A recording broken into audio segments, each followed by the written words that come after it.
City vision ప్రేక్షకులకు నమస్కారం. హిందూ ధర్మాన్ని పాటించే వారికి ప్రసాదం అంటే ఏమిటో తెలియని వారుండరు.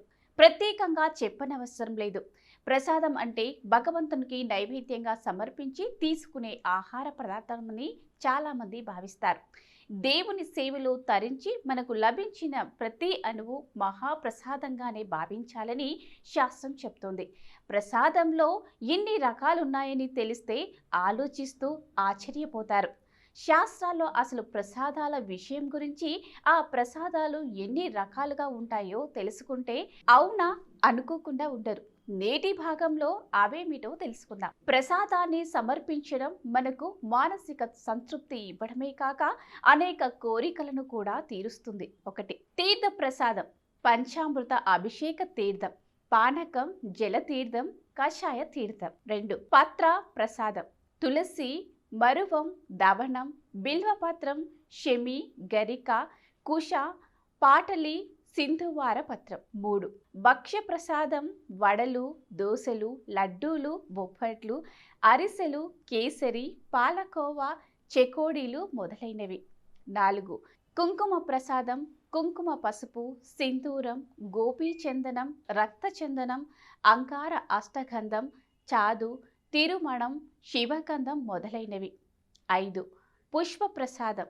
సువాసన భరితం, పూర్తిగా వికసించిన పువ్వులు, కమలం, మొగలి, సంపెంగ, మల్లి, జాజి కలువ, తులసి, విప్ప మొదలైన పుష్పాలు. 6.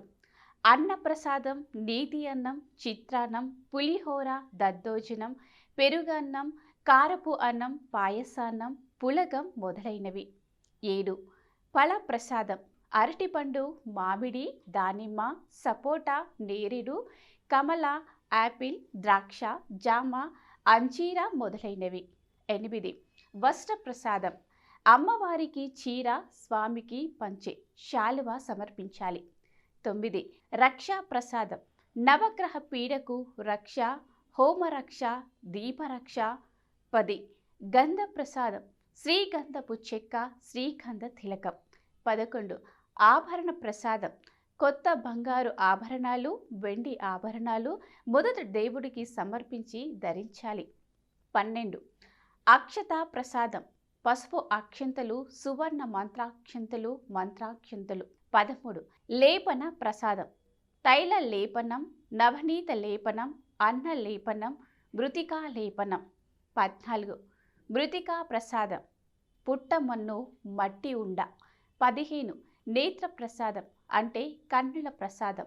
పరమేశ్వరుని భార్య అయిన దాక్షాయిని తన తండ్రి చేసిన యాగంలో తన భర్తకు అయిన అవమానాన్ని తాళలేక యాగం చేస్తున్న యజ్ఞకుండలో దూకి ఆత్మహత్య చేసుకుంటుంది.